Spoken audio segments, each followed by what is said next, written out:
Yap, Republik Rakyat Tiongkok. Atau yang biasa kita sebut Cina, adalah negara tempat pertama kalinya virus corona ditemukan.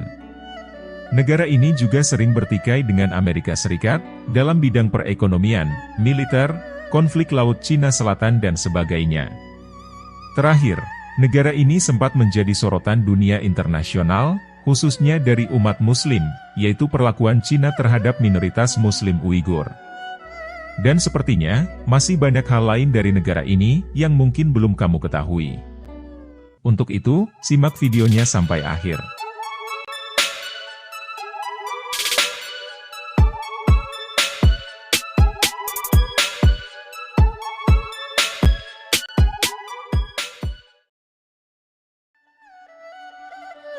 Zhongguoren Min Gongheguo atau Republik Rakyat Tiongkok, Cina atau Negeri Tirai Bambu, adalah sebuah negara yang terletak di Asia Timur yang beribu kota di Beijing. Negara ketiga terbesar di dunia ini, memiliki luas daratan 9,59 juta kilometer persegi. Dan memiliki jumlah penduduk terbanyak di dunia sekitar 1,4 miliar jiwa, atau sekitar 5 kali lipat lebih banyak dari populasi Indonesia. Kebudayaan Cina berawal pada masa dinasti Qin, yaitu sekitar abad 221 sampai 206 sebelum Masehi. Dan menandai dimulainya era kekaisaran di Cina. Qin dikenal sebagai dinasti yang mengawali pembangunan tembok besar Cina, dan diselesaikan oleh dinasti Ming, pada tahun 1368 sampai 1644. Pada tahun 1644 sampai 1912, dinasti Qing adalah dinasti kekaisaran terakhir Cina, yang pernah menghadapi serangan dari Inggris, Prancis, Rusia, Jerman, dan Jepang. Dinasti Qing runtuh pada tahun 1912, setelah digulingkan oleh Revolusi Cina, yang kecewa terhadap pemerintahan dinasti Qing, dan berujung pada penderitaan rakyat. Pada tahun 1912, Cina menjadi republik di bawah kepemimpinan Sun Yat-sen sebagai presiden. Pada tahun 1940 hingga 1949, terjadi perang saudara antara kelompok komunis dan kelompok nasionalis yang dimenangkan oleh komunis. Akibatnya pemerintahan nasionalis tersingkir ke Taiwan, dan seluruh daratan Cina dikuasai oleh komunis, yang kemudian pada tanggal 1 Oktober 1949, pihak komunis mendirikan Republik Rakyat Tiongkok.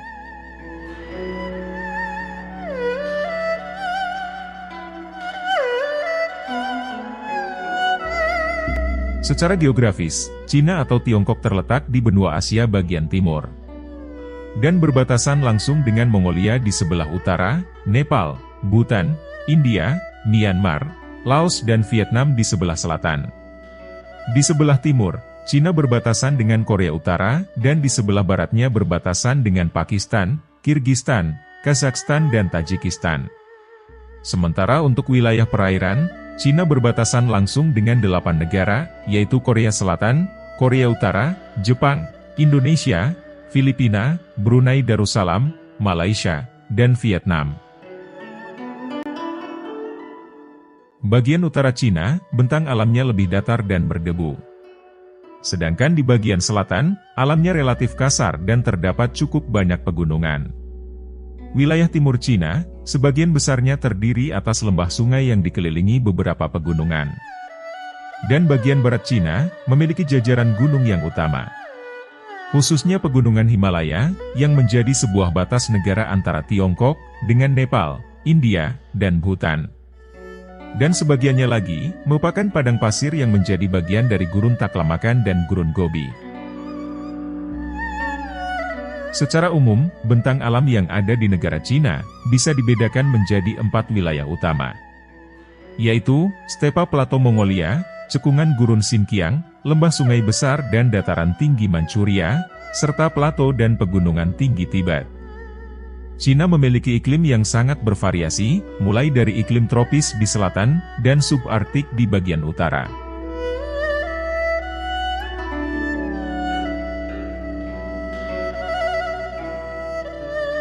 Bentuk pemerintahan Cina sendiri ialah republik, dengan sistem demokrasi komunis. Partai Komunis merupakan yang paling berkuasa. Sementara lembaga negara tertingginya adalah Kongres Rakyat Nasional, Presiden, dan Dewan Negara yang didominasi oleh Partai Komunis Cina. Pemerintah Cina terdiri dari lembaga legislatif, eksekutif dan yudikatif. Berdasarkan konstitusi Cina, Kongres Rakyat Nasional merupakan badan legislatif unikameral dengan wewenang membuat undang-undang, mengawasi operasi pemerintah, dan memilih pejabat mayoritas negara.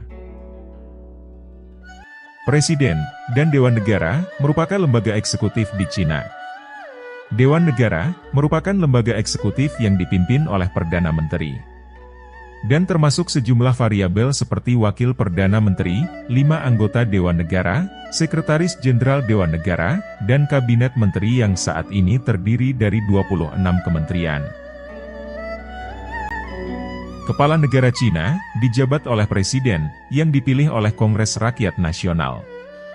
Tugas Presiden, antara lain mewakili negara dalam hubungan luar negeri, melaksanakan undang-undang, dan mengangkat pejabat-pejabat tinggi negara. Mahkamah Agung Rakyat merupakan lembaga yudikatif Cina yang menjalankan fungsi kejaksaan dan pengadilan. Negara ini memiliki 34 wilayah administrasi setingkat provinsi, termasuk 23 provinsi, 5 daerah otonom, 4 kota setingkat provinsi, dan 2 daerah administrasi khusus. Hong Kong dan Makau adalah daerah administratif khusus Republik Rakyat Tiongkok, yang mempunyai kedaulatan tersendiri, atau disebut satu negara dengan 2 sistem. Terus, bagaimana dengan Taiwan? Dalam sejarahnya wilayah tersebut memiliki hubungan erat dengan Cina. Secara de facto, Taiwan telah merdeka dan memiliki pemerintahan sendiri. Akan tetapi, Cina sampai saat ini tetap menganggap Taiwan bagian dari negaranya. Tak hanya itu, Taiwan hanya diakui sebagai negara merdeka oleh beberapa negara saja. Beijing adalah ibu kota dari Republik Rakyat Tiongkok. Kota ini merupakan pusat pemerintahan dan perkembangan dari negara tersebut. Beijing merupakan salah satu kota terpadat di dunia, dengan populasi lebih dari 21 juta jiwa. Pemimpin negara Tiongkok saat ini adalah Presiden Xi Jinping, yang dilantik sejak tanggal 14 Maret 2013.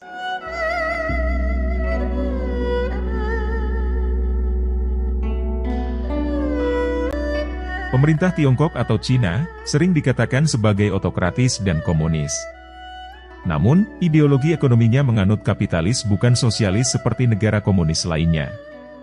Cina atau Tiongkok, mencirikan ekonominya sebagai sosialisme dengan ciri Tiongkok. Mengutip World Economic Outlook IMF, edisi Oktober 2022, Tiongkok menempati posisi pertama dunia dengan PDB mencapai 30,07 triliun dolar, dan disusul Amerika Serikat, India, dan Jepang. Ada beberapa sektor yang berpengaruh besar dalam pertumbuhan ekonomi Cina. Di antaranya, sektor pertanian, industri, perdagangan, dan pertambangan.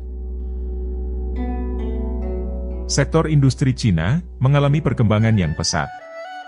Terlebih dalam inovasi-inovasi produk modern. Kawasan industri Cina berpusat di daerah pantai, terutama di kota Shanghai, Beijing, dan Shenyang. Ekspor utama Cina adalah elektronik, mesin-mesin industri, pakaian, mainan anak-anak, barang-barang alat rumah tangga, mobil, keramik, dan peralatan militer.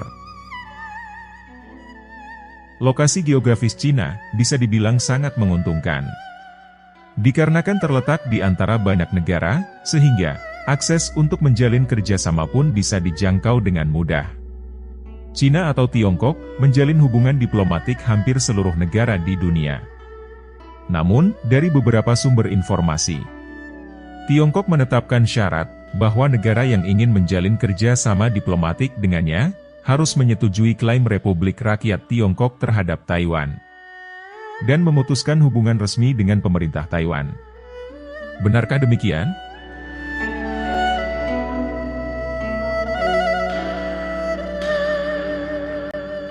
Sebagai negara besar dengan penduduk yang banyak, tidak heran jika Cina menjadi negara multi-etnis. Setidaknya, ada 56 etnis yang diakui di negara ini. Hampir 93% populasi di negara Cina berasal dari suku etnis Han. Kemudian ada bangsa Mongol, Korea, Turki, dan Manchu. Hampir semua penduduk Cina menggunakan bahasa Mandarin, yang juga sebagai bahasa resminya. Sedangkan sebagian kecilnya, menggunakan bahasa Mongolia, Korea, dan Uighur. Revolusi komunis yang terjadi di Cina sejak tahun 1949, membuat sebagian besar penduduknya menjadi ateis. Pada 2017, dikutip dari World Population Review, Cina menjadi negara dengan jumlah ateis terbanyak di dunia, mencapai 91% dari total penduduk. Namun angka ini sulit dipastikan, sebab banyak masyarakat yang tidak menganggap dirinya termasuk dalam suatu komunitas keyakinan, tetapi mengaplikasikan ritual serta pola pikir agama tertentu. Selain ateis, agama yang dianut warga Cina diantaranya yaitu Buddha dan Taoisme, Islam, serta Kristen. Dalam masa pemerintahannya, ada cukup banyak aspek budaya tradisi Tiongkok yang coba dihapus pada revolusi budaya terdahulu karena dianggap kolot, berbahaya, dan feodal. Dengan berjalannya waktu, banyak aspek tradisi Tiongkok telah diterima kerajaan dan rakyatnya sebagai warisan dan sebagai identitas Tiongkok serta penyambung peradaban Tiongkok.